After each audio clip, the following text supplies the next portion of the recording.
Assalamualaikum warahmatullahi wabarakatuh. My name is Muhammad WAFIY bin HAIRULNIZAL. So our topic is about masonry walls. Most of the people call it masonry as bricks.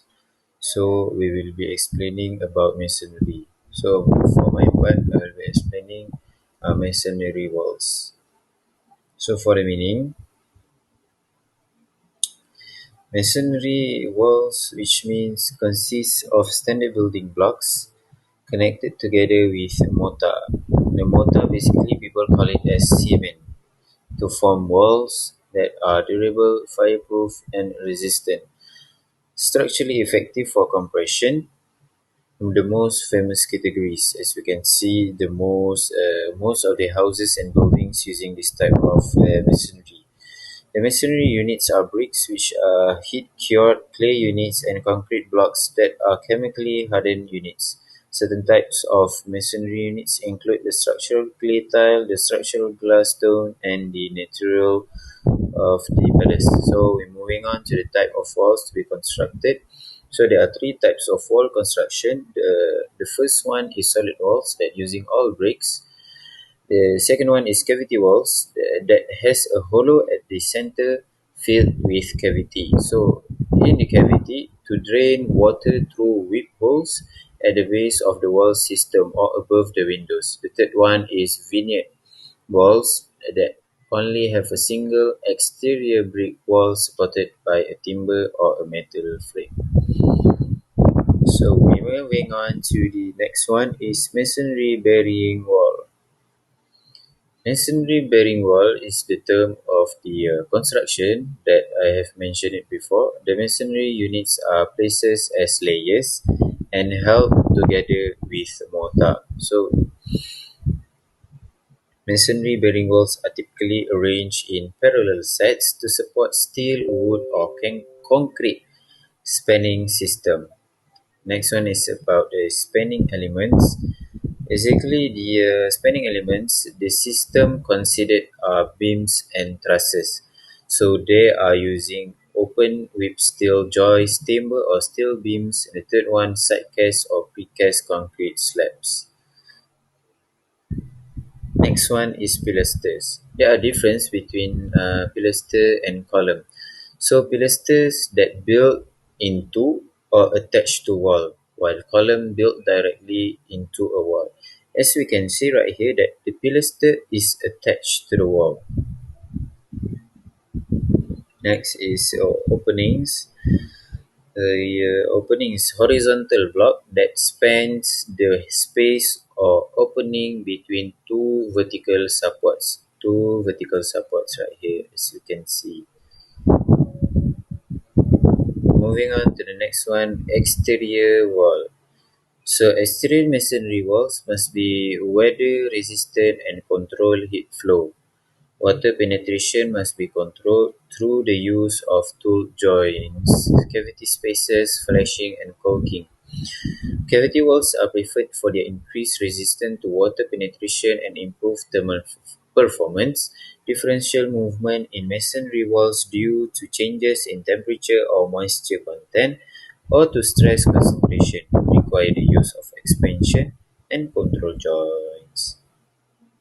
Next one is about wall thickness. So for the wall thickness, nominal thickness right here, masonry bearing walls, masonry shear walls, masonry parapets, and below here, minimum nominal thickness for reinforced masonry bearing walls, solid masonry walls in one-story building, not more than 9-inch 2745 height. Masonry walls relied upon for resistance to lateral loading are limited to 35-inch 10 meter in height. Next one is masonry terminology.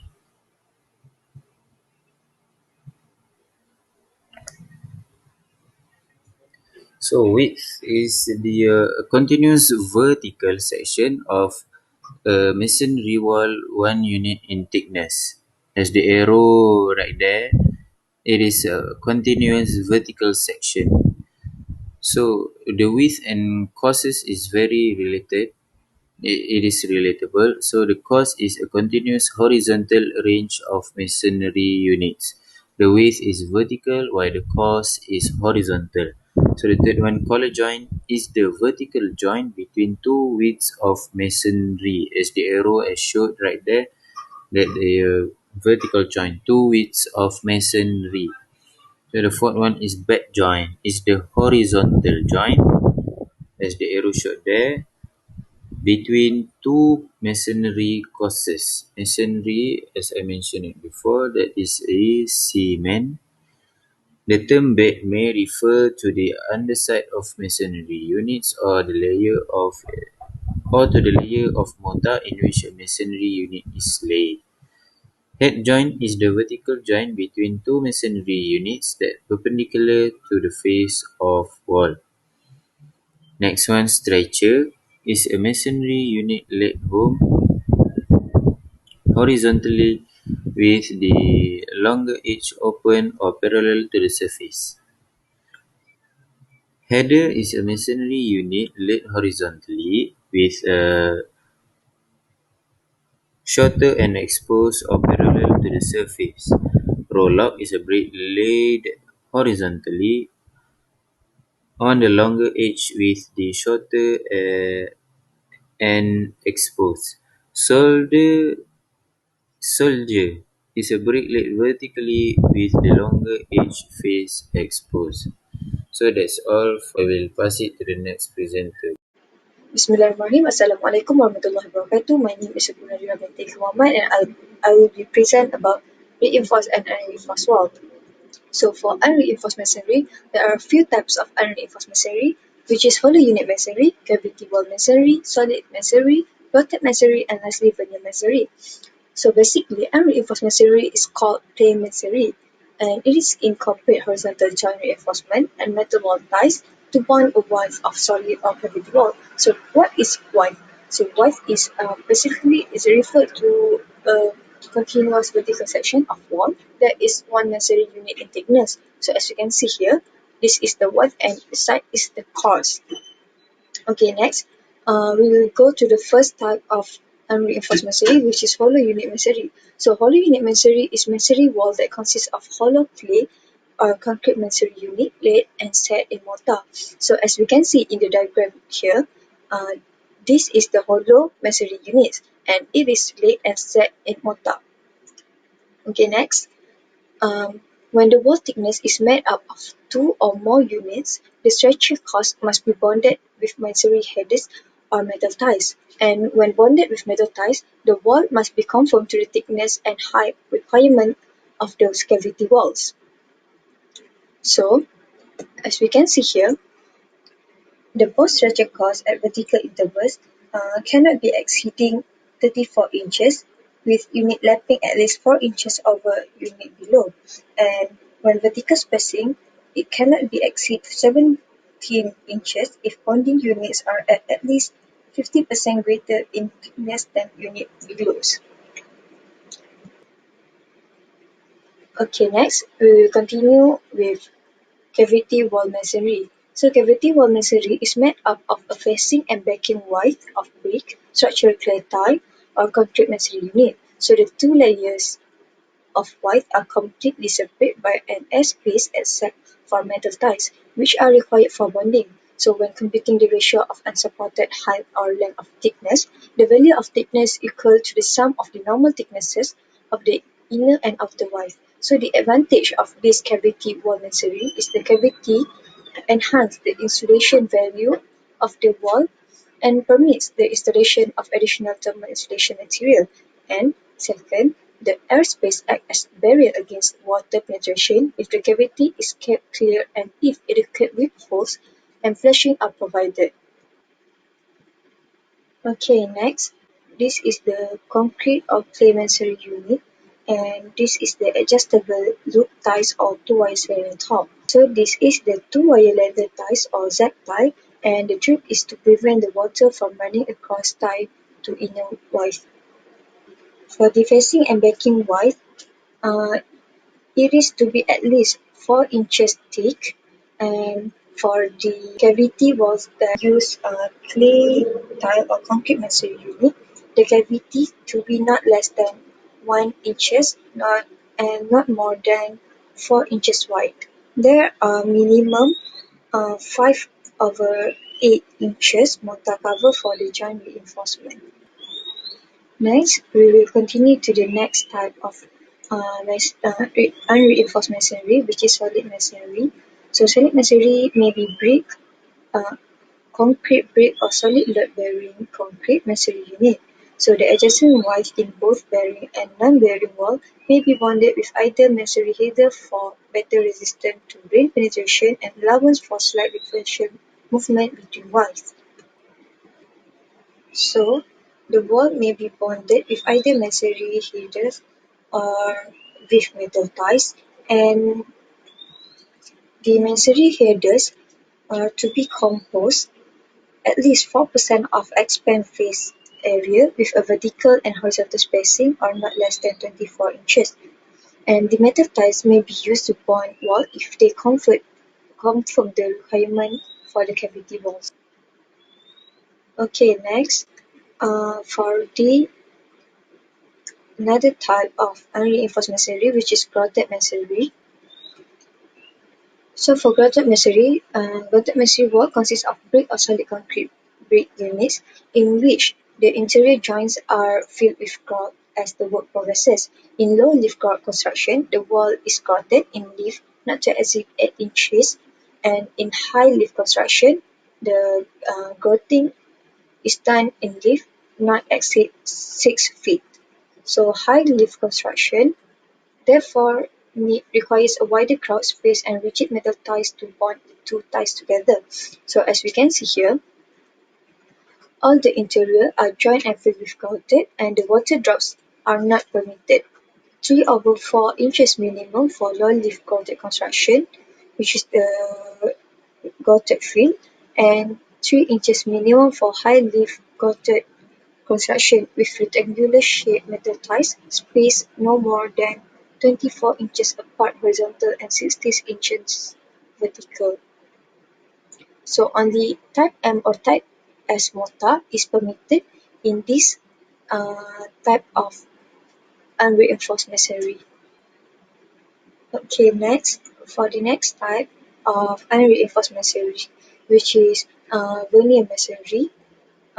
Veneer masonry is a single wall of masonry serves as a weather barrier and is ensured but not bonded to the structural frame. In residential construction, wood and metal type walls are typically faced with brick or stone veneer. So masonry veneer can also be used in curtain wall support by steel or concrete frame. Okay, so this is the corrugated metal or adjustable wire ties fastened to the wall studs. So that it is for the unreinforced masonry wall. So we will proceed to the reinforced masonry wall. So for the reinforced masonry, there are two types of reinforced masonry, which is reinforced grouted masonry and reinforced hollow unit masonry. So basically, reinforced masonry is masonry that utilize steel reinforcing bar embedded in grout filling joints and cavities to aid the masonry in resisting stress. We go to the first one, which is the reinforced grouted masonry. So reinforced grouted masonry it should confirm the requirement for plain grouted masonry. So as this one, as you can see here, there are reinforcing steel bars embedded in grout, and this is the metal ties. There is 1/4 inches minimum mortar or grout cover between the reinforcement and masonry, and two bars may be placed in 1/2 inches horizontal joints, and there is 5/8 inches minimum mortar cover for horizontal joint reinforcement, and there is the Portland cement grouted. The least dimension of reinforced masonry column to be 12 inches with an unsupported length of 20 times least dimension. Okay, next we go to the next type of reinforced masonry, which is reinforced hollow unit masonry.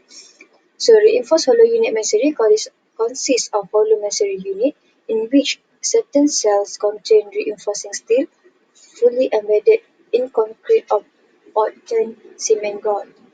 So as we can see here, at the end walls and crossweb forming grouted cell, there is full bed mortar and only type M or type S mortar is permitted. And then up there, we can see the horizontal bond beam and horizontal joint reinforcement. So the reinforcement should be continuous down to reinforce concrete footing, and all cells containing reinforcement must be filled solidly with grout. Cells should be aligned vertically to form a 2" times 3" minimum clear continuous vertical space. Okay, next we're going to the next one, which is the general notes. So the load-bearing masonry wall may be unreinforced, which is plain, or partially reinforced and reinforced. And reinforced masonry wall are similar to reinforced concrete wall. They use standard deformed reinforcing steel bars fully embedded in grout for increased resistance to bulking and lateral wind and seismic load.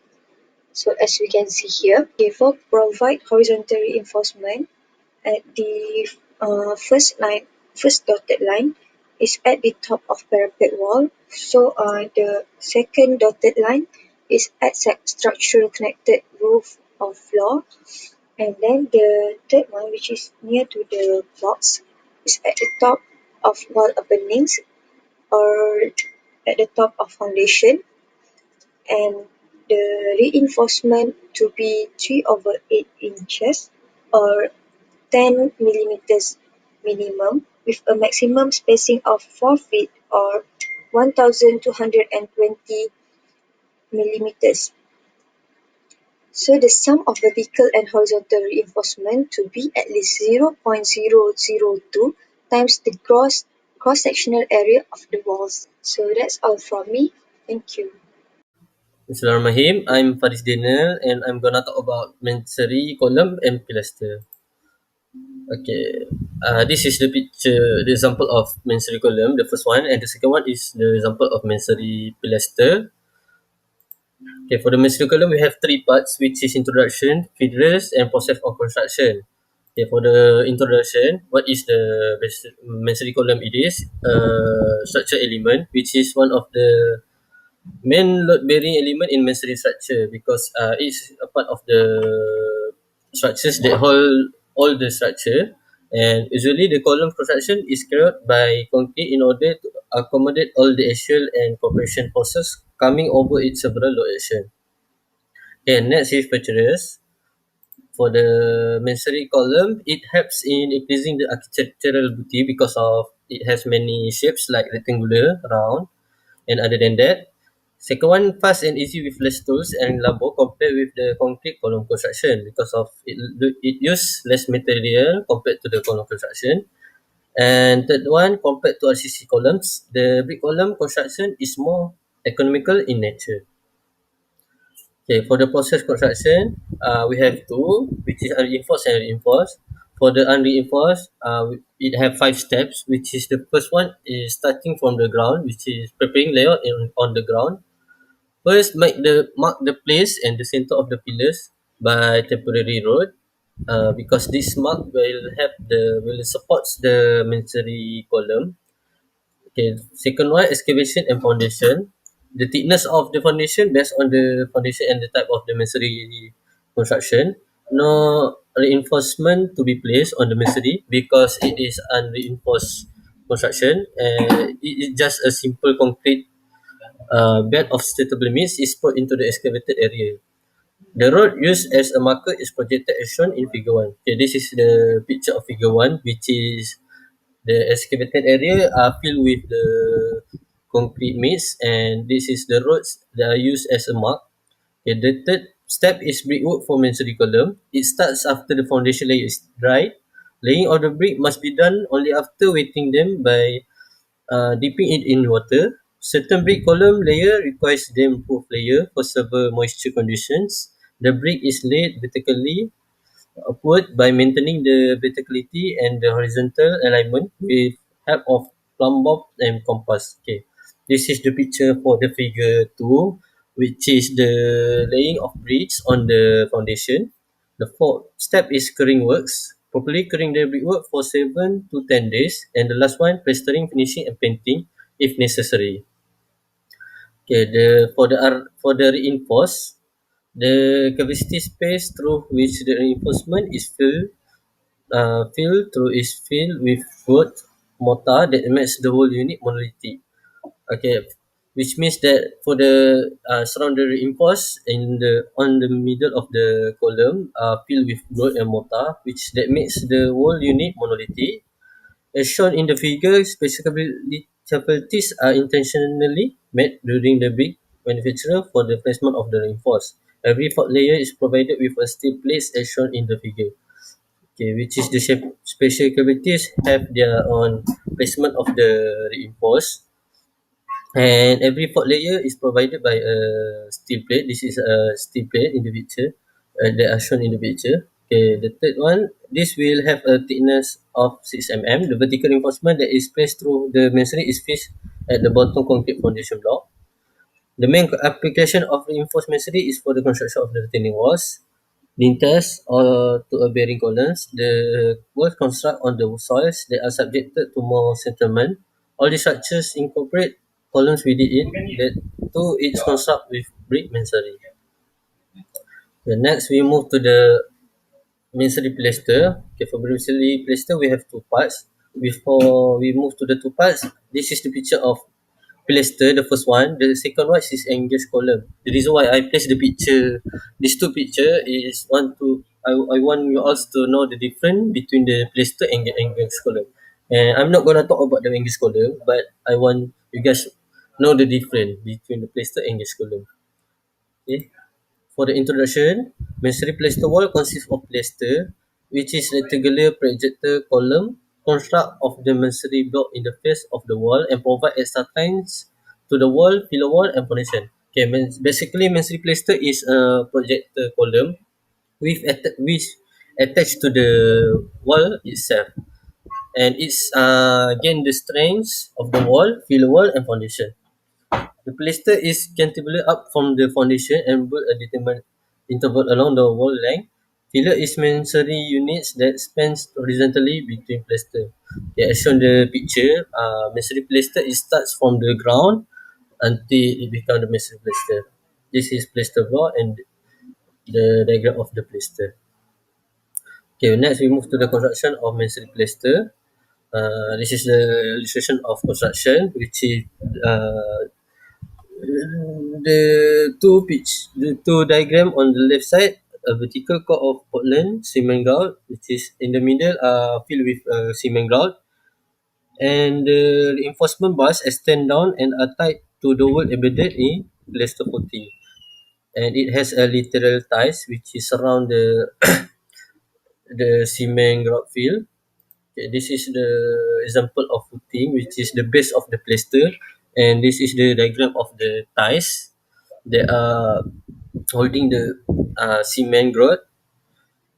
Okay, and the right side shows the plaster block, reinforcement in grout fill core and lateral ties. Okay, what is a plaster block? Plaster block is the two pictures on the right and above sides. This is the diagram of the plaster block, which is its whole all the masonry plaster. And for the concrete masonry unit, this is concrete masonry unit that's used in the masonry plaster. Okay. This is the diagram of the construction, which is it have reinforcement on the middle, on the right side of the diagram. It has a reinforcement in the middle, which it surrounded by the cement road. Okay. That's all for me. Thank you. Assalamualaikum warahmatullahi wabarakatuh. My name is Muhammad Nafis Najmie bin Muhammad Izzah. So today I'm going to talk about the arches and lintels. Okay, so for arches and lintel in masonry, for arches, okay, first the masonry arches utilize the comprehensive strength of brick and stone to span openings by transforming the vertical forces of a supported load into inclined components. So these outward thrusts of the arching action, which are proportional to the total load and span and inversely proportional to the rise, must be resisted by abutments adjacent to the opening or by equal but opposite thrusts from adjoining arches. So for bending to be eliminated throughout an arch, the lines of thrust must coincide with the arch axis. Okay, so here's some information. Okay, so keystone is the wedge shape, often embellished vousard at the crown of an arch, serving to lock the other vousards in place. Vousards are any of the wedge-shaped units in a masonry arch, having side cuts converging at one of the each centers. So, extrados is the exterior curve or boundary of the visible face of an arch. The outer layer, okay, intrados is the inner curve of the visible face of an arch. Soffit refers to the inner surface of an arch forming the concave underside. Spring is the point at which an arch, vault, or dome rise from its support. Support here is the two pillars. Two pillars. Okay, rise is the height of an arch from the springing line to the highest point of the soffit. Okay, so now we will go to the 7 types of the masonry arches. So first we go to the lancet. Okay, a lancet arch is a pointed arch having two centers and radi greater than the span. Here is the example. Lancet arch, pointed, and two centers, and the radi here greater than the span. Okay, next we go to the basket handle.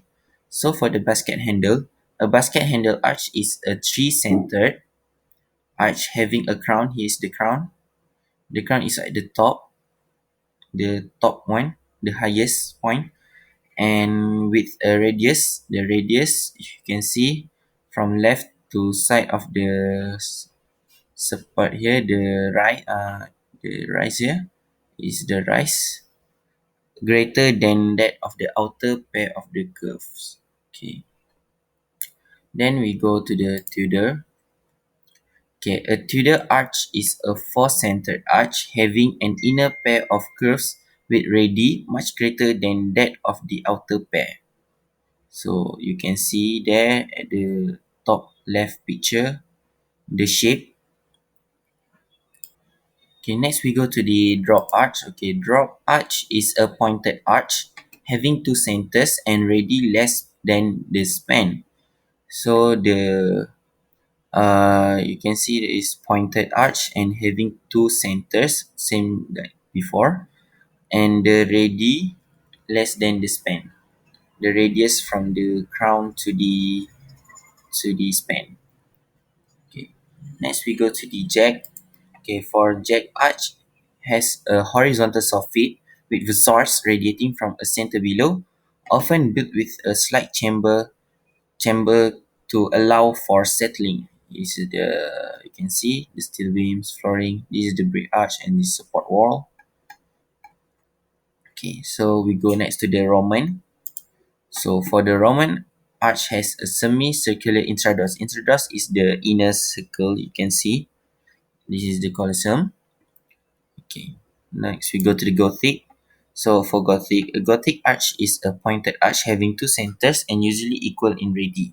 So if you can see here, pointed arch. This is the pointed arch, the top, and then the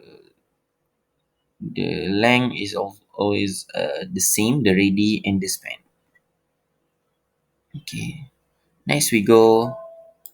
Okay, we go to the lintels. Okay, so for lintels, a lintel or lintel is a structural horizontal block that spans the space or opening between two vertical supports. It can be decorative architectural element or a combined ornamented structural item. It is often found over portals, doors, windows, and fireplace. So let's see what's the function. Okay, for first function is the arching action of masonry above opening supports wall load outside of load triangle here. So this is the wall load, roof load, and this is the wall load area for lintel. This is the lintel. Okay, next the lintel. Okay, so lintel carries less wall load than normal load triangle. So you can see from this picture, the triangle one is the load and the rectangular one is the lintel. Okay, next, the third one is lintel must carry an additional load if a concentrated load of floor or roof loads will fall within normal load triangle. So if you can see from this, this is the concentrated load and the floor load. The arrow show it. Okay, so next one is the horizontal thrust from any arching action must be resisted by the wall mass on either side of the opening. Here is the left and right side of the opening. Okay, so we go to the types of the lintels. Okay, so for the first type, we go to the steel angle. Okay, for steel angle lintels, lintel may be visually articulated with a soldier course. Okay, as you can see it from arrow, that is the soldier course, and that is the flashing. This is the interior angle and exterior angle. Okay, so this is the minimum bearing, which is 150 millimeter and 6 inch. Okay, so let's go next to the reinforced brick. So for the reinforced brick, reinforcing steel fully embed in Portland cement grout. So you can see from the arrow that is the Portland cement grout. Okay, so next, this is the cement grout and the steel inside the lintel. So 4 to 7 courses high in the right side of the lintel. Okay, next one is the 8 inch, 10 inch, and 12 inch width, the bottom one. So next we go to the concrete masonry. So for concrete masonry, lintel or bond beam block with Portland cement grout fill and reinforcing steel. So you can see from you can see here. So this is the reinforcing steel and the reinforced two of them, and then the lintel or bond beam block. So the minimum bearing on solid or grout masonry is 8 inch. Okay, we go to the last one is the precast concrete. So for precast reinforced concrete lintels may be used to span openings in both brick and concrete masonry walls. So you can see the reinforced concrete lintel here may be used to span openings in both brick and concrete masonry walls. So that's all from me. Assalamualaikum warahmatullahi wabarakatuh. My name is AFNAN by ABDUL RAZAK, featuring number 2011441. Okay, for the next, I will explain regarding the expansion and contour joint. So, start with the overview. The masonry materials always move due to several reasons. So, there are 4 reasons, which is the first one is expand and contract with changes in temperature. Second is clay masonry units and tend to absorb water and expand. Third is structural loading, and the last one is concrete masonry units usually shrink as they dry after manufacture.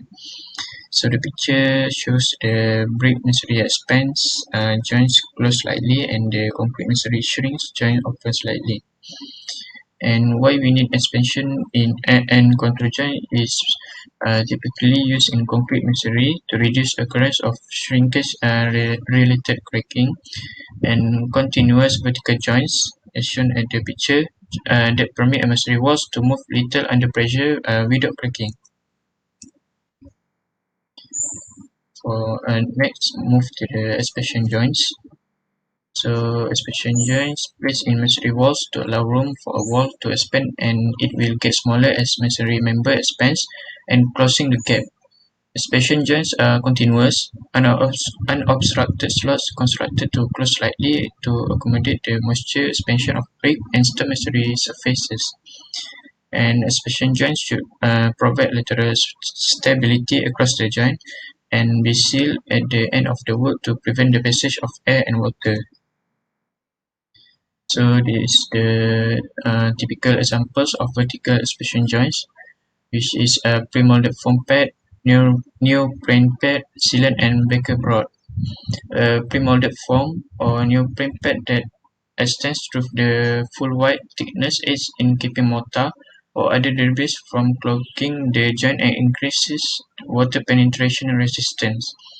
Fiberboard and similar materials are not suitable for this purpose because they are not as compressible, as the pad should be at least 50% compressible. So on the left, on the photo 1 is a vertical expansion joint construction. It should be formed as the wall is built, as shown at the photo 1, and as expansion joints are formed, it is important to prevent mortar, ties or wire joint reinforcement from breaching the expansion joint. And if this occurs, movement will be restricted and the expansion joint will not perform as intended. So at the middle, the expansion joint should be watertight and allow movement in the plane of wall. And the picture is shows the detail on the expansion. And on the right side is a measurement. Expansion joint should leave at least 20 mm gap in long length, like compound walls, to allow independent movement of wall sections. But this spacing depends upon the local temperature and seismic condition. Okay, move to the control joints. Control joints are constructed to open slightly to accommodate the shrinkage of a concrete masonry wall as it dries after the construction. Shrinkage cracking can be also controlled by using Type 1 moisture control concrete masonry units and reinforcing horizontal joints. Control joints should be sealed to prevent the passage of air and water, and interlock to prevent out-of-plane movement. The seal must be done same goes with the expansion joints, and joint reinforcement should be interrupted to allow in-plane movement.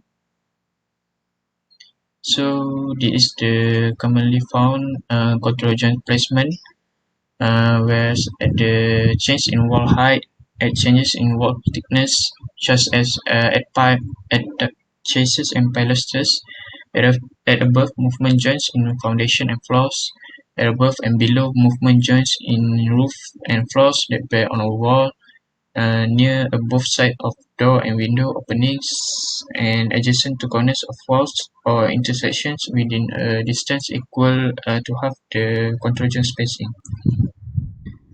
So this is the detail of the placement of the control joint. You can see at the maximum of 1/2 control joint spacing from corners, at pilasters, and changes in wall thickness at adjacent to lintel and roof opening if not crossing the vertical reinforcement, and also at the changes in wall height and between main and intersecting wall. So the picture on the left shows the details of the control joints, and the control joints should be weather tight and provide the lateral stability across the joint. And on the right picture shows the measurement for control joints spacing with the Type 1 units.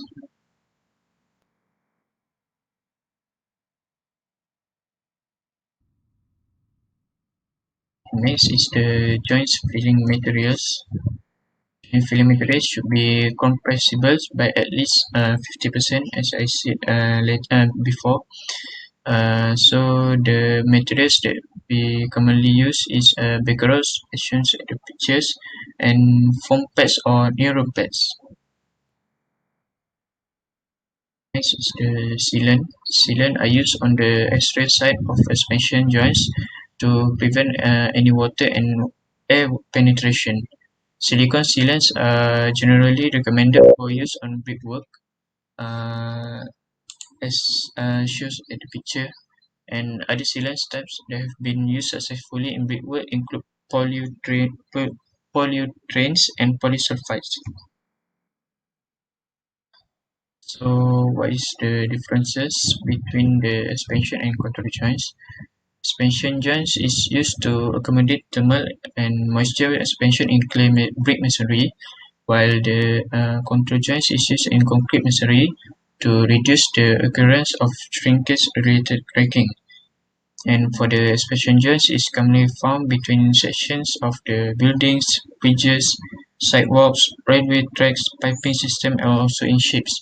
Meanwhile, for the control joints are commonly found in concrete at the garage floors, driveways, sidewalks, patios, basement floors, and also in house slabs.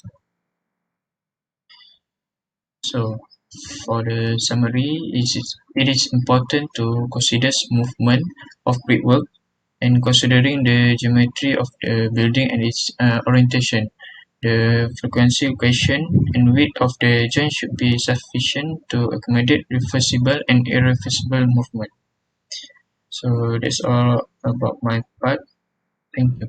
Assalamualaikum warahmatullahi wabarakatuh. My name is ADRIANA and I will talk about wall section.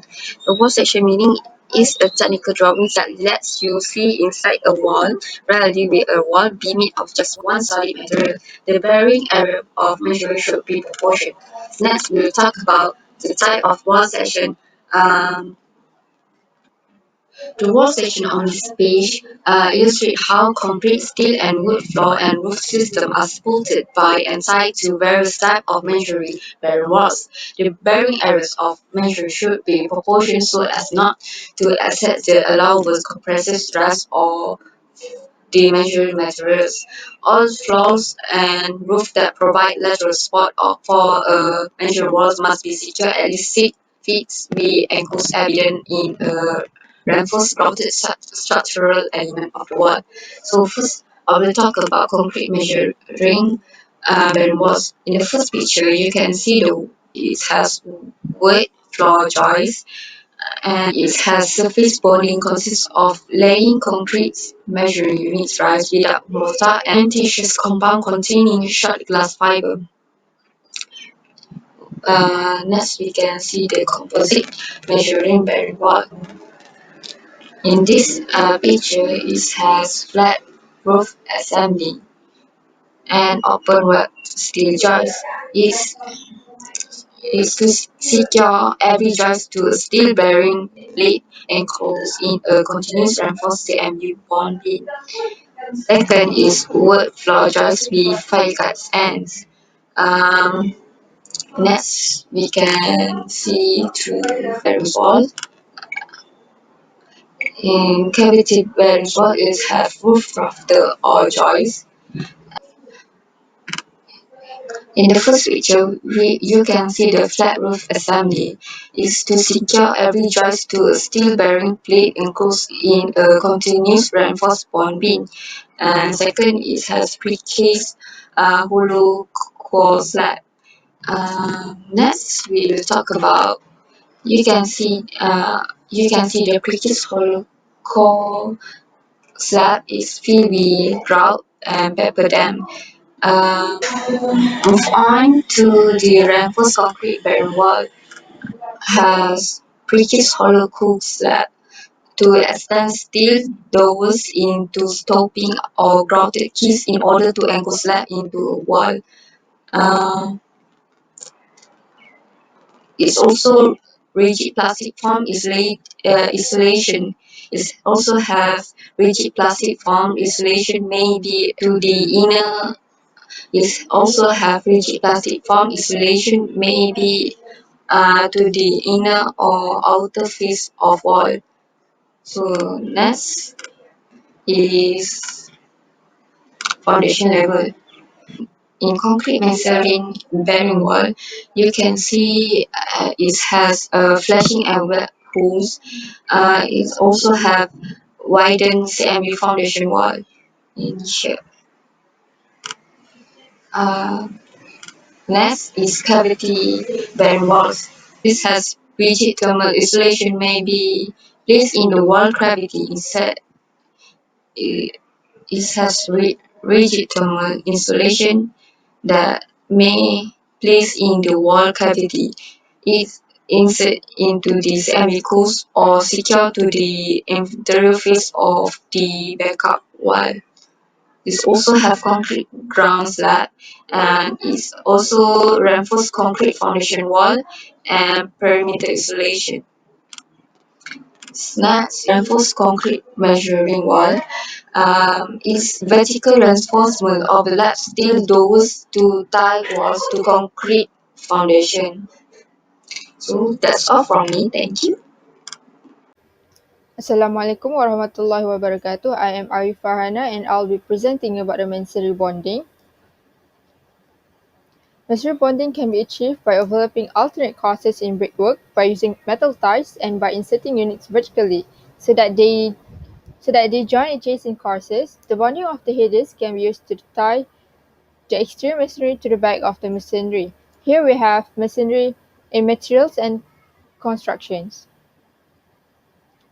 In materials, we have the type of mortar, which is type N, O, S, M, and K. Type N mortar is a medium-strength mortar that are recommended to be used in above grade, which is above ground level, and in the exterior and interior for load-bearing and soft stone masonry. Next, we have type O, a low-strength mortar that is suitable for above grade and for interior. And here we have the type S. It is a medium-high strength mortar that are recommended to be used in a below grade for masonry foundations, manholes, retaining walls, sewers, and brick patios and pavements. Type M mortar is a high-strength mortar that are recommended for below grade, heavy load for foundation, retaining walls, and driveways. And here we have type K mortar. It is a very low-strength mortar that is suitable to be used in interior and non-load-bearing walls.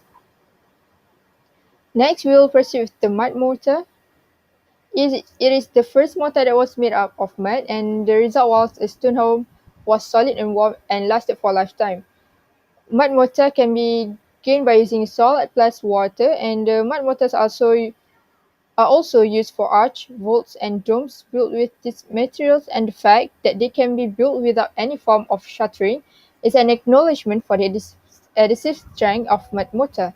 And the benefit is the mud breathes and creates a wonderful warm atmosphere inside home in a way that concrete never can.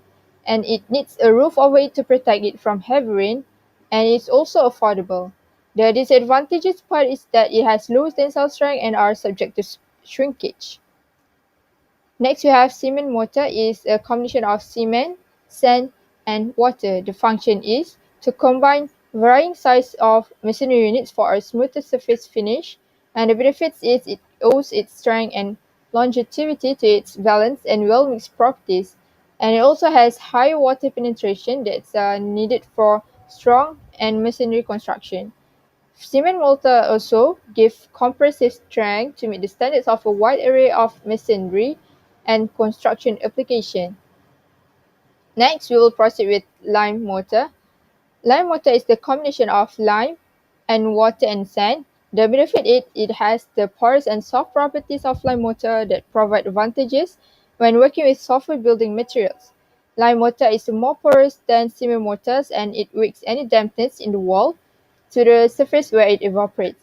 Lime mortar is softer than cement mortar, and it is also considered breathable in that it will allow moisture to freely move through and evaporate from the surface. This lime mortar allows this moisture to escape through evaporation and keeps the wall dry. And for information, today it is generally used in construction of old building.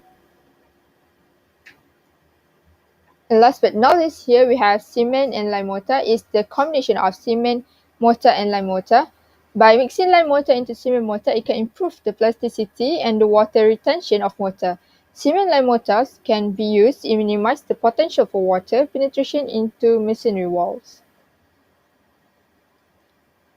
Next, we will go in terms of construction. We have mortar joints and brick bonds.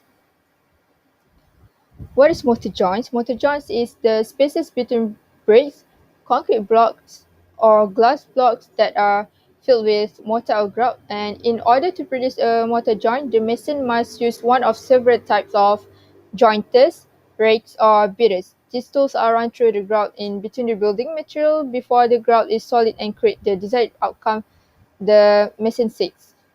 Here we have concave joint, V-joint, rivet joints, struck joints, flash joints, racket joints, grapevine joints, tracket joints, and extruded joints. Each joints have their own pros and cons. Next, we'll proceed with the brick bonds. Brick bonds is a specific pattern of arranging bricks to ensure structural ability and strength. Firstly, we have running bond. This is running bond, or we call it stretcher bond, usually used for cavity and veneer walls, and is also composed of overlapping stretches. Running bond only involve the stretcher part of the bricks. Next, we have English bond. English bond has alternate course of headers and stretches in which the headers are centered on stretches and the joints between stretches line up vertically in all courses. And then we have at the end part of the wall, we call it the smaller part is the quincloser, which is 1/4 of size of the stretches. Next, here we have the common bond, or we call it American bond, which is similar to the previous bond, the English bond, but it has a course of headers between 5, 6, or 7 courses of stretches and commonly found in exterior loading beer walls. After the fifth or sixth or seven courses, there will be a row of header part.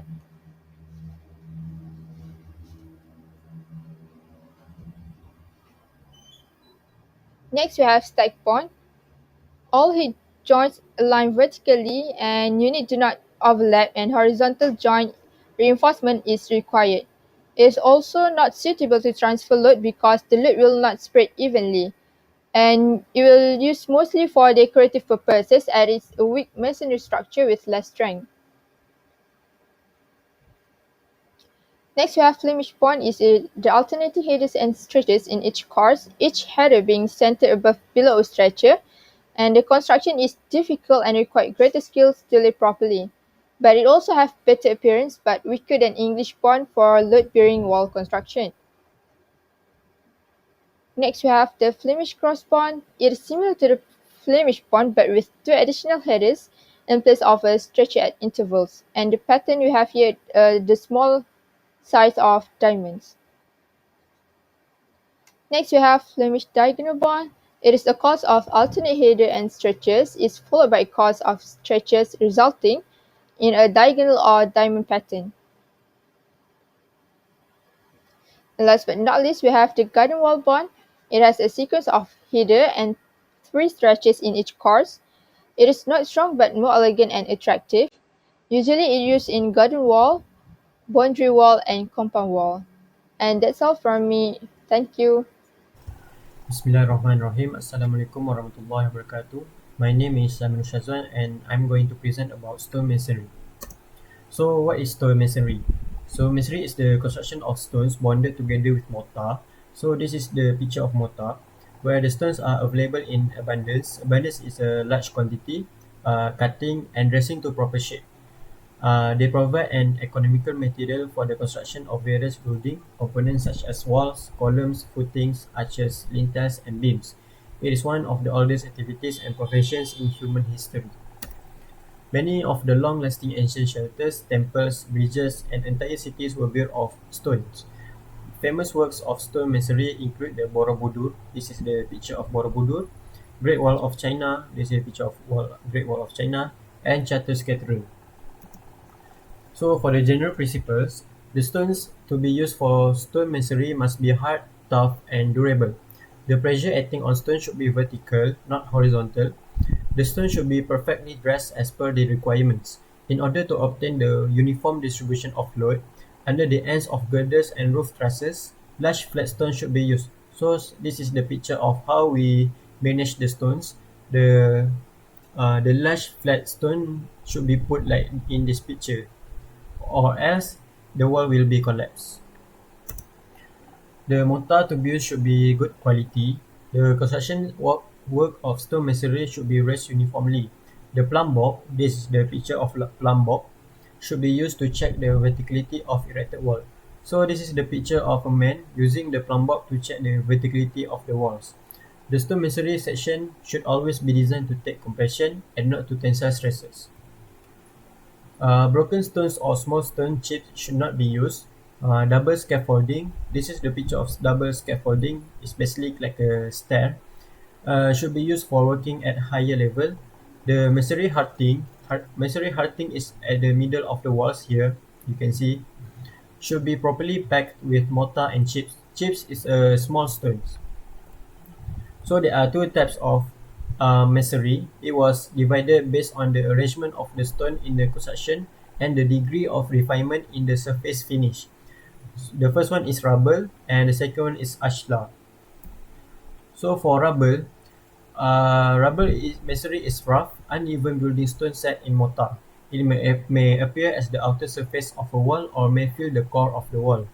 In this category, the stones used are either undressed or roughly dressed, having wider joints. This can be further subdivided as uncoarse, coarse, polygonal, flint, and dry. So this is the picture of uncoarse. This is coarse, polygonal, flint, and dry. So we go through one by one. For uncoarse rubble masonry, it was the cheapest, roughest, and poorest form of stone masonry. The stones used in this type of masonry very much vary in their shape and size and are directly obtained from quarry. Quarry is a place where we collect all the stones and use it for construction. Uncoarse rubble masonry can be divided into the following: uncoarse random rubble, uncoarse squared rubble. Uncoarse random rubble is the weak corners and edges are removed with mason's hammer. Generally, bigger stone blocks are employed to increase the strength of masonry. For uncoarse squared rubble, the stone blocks are made roughly square with hammer. Generally, the facing stones are given hammer dress finish. So this is the picture of random rubble and squared rubble. You can see that at the edges of each stone, it was removed or smoother. But for this picture, it was very sharp. Next is a coarse rubble masonry. Coarse rubble stone masonry is made with broken stones of widely different sizes and qualities that are laid in level course. In this type of stone masonry, the uniform height stones are used in horizontal layers. So this is the horizontal line. The stones are arranged in such a manner so that the vertical joints of two consecutive courses do not coincide with each other. For polygonal rubble masonry, in this type of masonry, the stones are roughly dressed to an irregular polygonal shape. The stones should be so arranged. So this is the picture of polygonal rubble masonry. Next is a flint rubble masonry. This type of masonry is used in the areas where the flint is available in plenty. So not all the places have flint. So it will be built at the place where flint is available. The flint stones varying in thickness are arranged in the facing in the form of coarse or uncoarse masonry. The last one is dry rubble masonry. Dressed or undressed stones are used without mortar. Bigger pieces of stones are arranged at the bottom, and the smaller pieces of stones are used at the top. So these walls are generally broader at the bottom and thinner at the top. Moreover, the locking of each stone should be done careful so that the interlocking between them is strong and prevent slippery. This type of masonry is used for temporary works. So we move on to ashlar masonry. This type of masonry is built from accurately dressed stones with uniform and fine joints by arranging the stone blocks in various patterns. Ashlar is the finest stone masonry, generally the rectangular, cuboid, or less frequently trapezoidal. Precisely cut on all faces, smoothly polished or rendered with another material for decorative effect. The backing of ashlar masonry walls may be built of ashlar masonry or rubble masonry. The size of stones block should be in proportion to wall thickness. The various types of masonry can be classified under the following categories. The difference between it is just the finishes touch. So we have 5: ashlar fine, rough, rock or quarry face, chamfered, block in course. So the difference between these 5 is just the finishes. So you can see here, this is the ashlar fine. The surface is very smooth. This is ashlar rough. The surface is rough. And this is ashlar rock, or we call it quarry face. And this is ashlar chamfer. And this is a picture of ashlar block in course. So that's all from me. Thank you.